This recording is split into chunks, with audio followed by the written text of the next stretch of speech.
terkait cuaca seperti itu, apalagi di hari ini mendengar ya, hari Rabu 27 November 2024.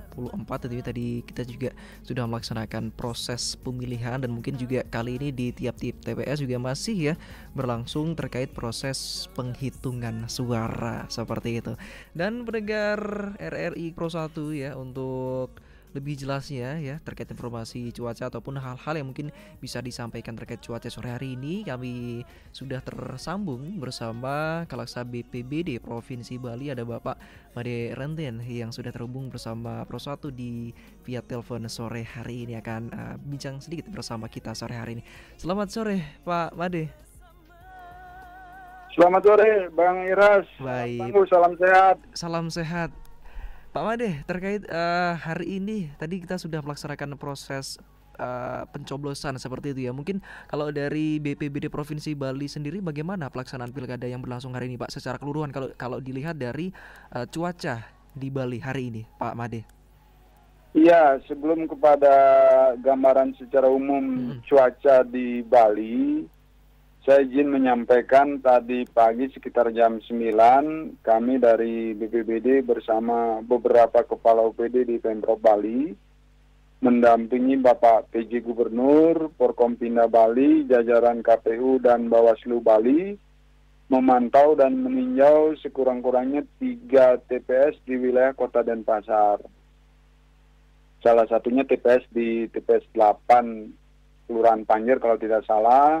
Di sana relatif unik dengan petugas KPPS semuanya dari anak-anak perempuan yang notabene Gen Z, rata-rata berumur antara 17 sampai 20-21 tahun. Ini tentu hal yang unik, berbeda.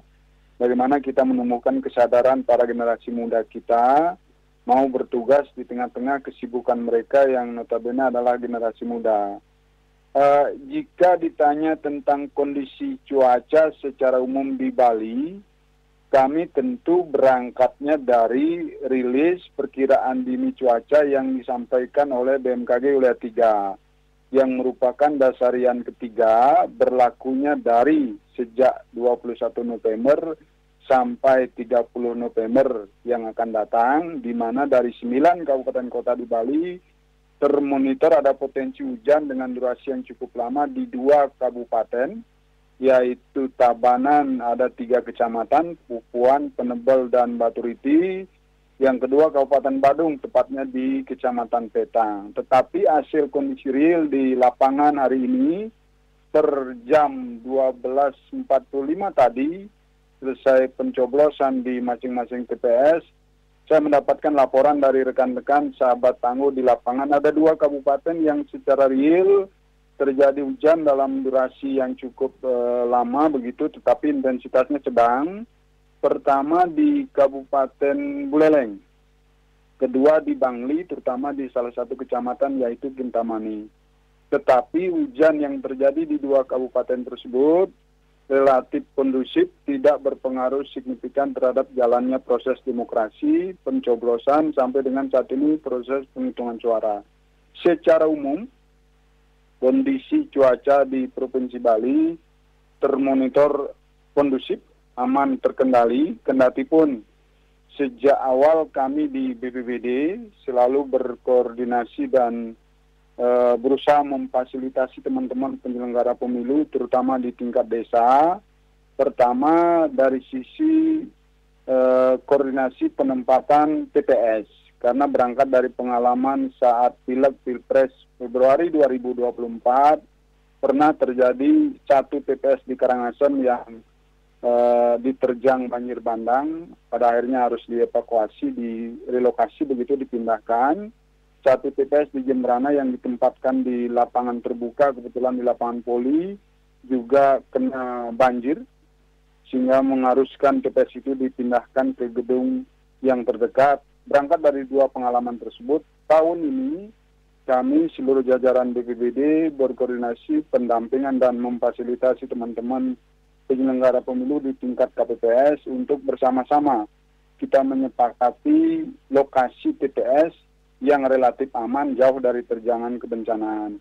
Dari hasil pemetaan yang kami lakukan dari awal, ada sekurang-kurangnya 5 potensi ancaman kategori TPS, mulai dari TPS yang rawan banjir, TPS yang rawan tanah longsor, TPS yang rawan kekeringan, termasuk potensi karhutla, kebakaran hutan dan lahan, termasuk yang terakhir potensi adanya tsunami. Tentu ketika berbicara tsunami, potensi itu ada di pesisir pantai. Ini telah kami petakan. Hasil pemetaan ini kami sebarluaskan kepada teman-teman penyelenggara di tingkat KPPS dengan harapan mereka meningkatkan kesiapsiagaan, kewaspadaan dalam rangka tetap pesta demokrasi bisa berjalan, tetapi potensi ancaman bencana menjadi kewaspadaan kita bersama-sama. Iya, baik. Kemudian kalau dilihat dari sebelum hari H, Pak Ahmadi, apakah ada daerah yang memang berpotensi bencana? Seperti tadi disampaikan ada 5 potensi kerawanan memang yang sudah dipetakan, sudah terdeteksi seperti itu. Relatif kondusif ya, Mas, sejauh ini dari pantauan kami dalam 2-3 minggu terakhir, jelang hari H 27 November hari ini, relatif kondusif di seluruh wilayah di Provinsi Bali. Karena memang kita kembali berangkat dari rilis perkiraan dini cuaca yang disampaikan oleh BMKG wilayah 3. Secara umum, Bali memasuki masa peralihan dari musim kemarau menuju ke musim hujan, yang diperkirakan puncak musim hujan akan berlangsung diperkirakan di akhir bulan Desember sampai dengan minggu 3 bulan Januari 2025. Sejauh ini kami tidak ada mendapatkan laporan dari rekan-rekan kami di lapangan BPBD Kota seluruh Bali terkait kejadian kebencanaan yang cukup signifikan, tetapi saya kebetulan baru selesai sebagai penjabat sementara Bupati Bangli. Ada beberapa rumah warga di tanggal 16 November yang lalu, ada hujan lebat yang durasinya cukup lama. Salah satu warga di Kecamatan Susut tersambar petir rumahnya, sementara tidak ada korban meninggal dunia. Hanya terjadi kebakaran di seluruh atap rumah tersebut, sekarang dalam proses rehab dan perbaikan kembali. Oke, baik Pak Made, kalau dilihat dari sebelum pelaksanaan hari H hari ini, berarti sebelum-sebelumnya pada saat pendistribusian logistik, apakah sempat ada gangguan cuaca juga Pak Made? Ya, tadi kami sudah sampaikan fasilitasi dan pendampingan penempatan TPS. Hal kedua sesungguhnya dalam rangka dropping dan pendistribusian logistik. Kami di BPBD seluruh jajaran Provinsi Kota seluruh Bali kan secara catatan logistik peralatan kami memiliki beberapa truk serbaguna yang memang ready dan kami siap untuk mensupport dan membackup ketika teman-teman di penyelenggara pemilu KPU dalam hal ini butuh bantuan dan penebalan dari sisi dukungan peralatan termasuk personil. Sejauh ini sampai dengan rapat hari Senin beberapa hari yang lalu, 2 hari yang lalu saya ikut kopi morningnya KPU dan Bawaslu Bali. Teman-teman dari KPU belum ada menyampaikan satu permohonan bantuan dukungan peralatan dari BPBD, termasuk tidak ada kendala di dalam distribusi dan dropping logistik ke seluruh wilayah. Ini artinya bahwa teman-teman di penyelenggara pemilu, baik di KPU Provinsi, KPU Kabupaten Kota di seluruh Bali sampai ke tingkat PPK dan PPS di tingkat desa dalam rangka distribusi dan dropping logistik sampai dengan hari H Astenggaro berjalan aman dan lancar. Iya, baik, terima kasih. Kemudian mungkin ada nomor telepon yang bisa dihubungi masyarakat Pak Made jika ada laporan terkait cuaca, barangkali bisa disampaikan. Kami di BPBD Provinsi Bali, BPBD Kota seluruh Bali dengan rumus 247, 24 jam 1 hari, 7 hari dalam 1 minggu, kami mensiagakan 3 shift personil kami. Shift pertama di jam 8 pagi sampai jam 2 siang, shift kedua jam 2 siang sampai jam 8 malam, shift terakhir ketiga jam 8 malam sampai jam 8 keesokan harinya. Call center kami di BPBD Bali 0361 251177. Ketika mendapatkan laporan tentang kejadian kebencanaan di setiap wilayah di Provinsi Bali, petugas-petugas kami tentu akan memberikan respon pada kesempatan pertama untuk upaya penanganan. Ketika memang wilayahnya jauh dari jangkauan kami dari Provinsi Bali, tentu fungsi kami sesuai amanat undang-undang adalah koordinasi, mengkoordinasikan teman-teman kami di kabupaten kota, wilayah terdekat dari kejadian kebencanaan itu untuk memberikan respon dan pertolongan serta penanganan pada kesempatan pertama. Iya, baik. Mungkin terakhir Pak Made ada yang ingin disampaikan kepada masyarakat terkait closing statement pembahasan kali ini, Ya, silakan. Semeton Kramo Bali sareng sami pemekas Semeton Buleleng begitu. Bali berada di dalam ring of fire cincin api. Potensi ancaman bencana kita sebutnya multi hazard karena disepakati secara nasional ada 14 jenis ancaman bencana.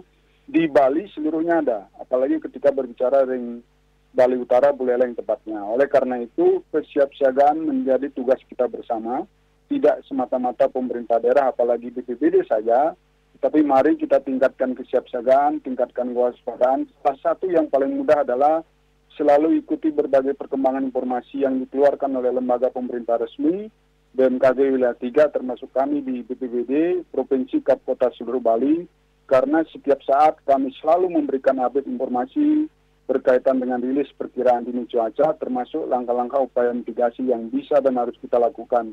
Kenali berbagai potensi ancaman bencana di sekitar tempat tinggal kita, siapkan strategi untuk penyelamatan diri karena esensi dari manajemen penanggulangan bencana adalah siap untuk selamat dan menyelamatkan jiwa dari manusia terhadap ancaman bencana itu sendiri. Iya, baik. Terima kasih Pak Kaleksa atas waktunya sore hari ini bersama Pro 1 Singaraja. Selamat sore, salam sehat dan salam tangguh. Terima kasih, selamat sore, salam sehat, salam tangguh. Iya, mendengar Bapak Made Rentian Kaleksa BPBD Provinsi Bali.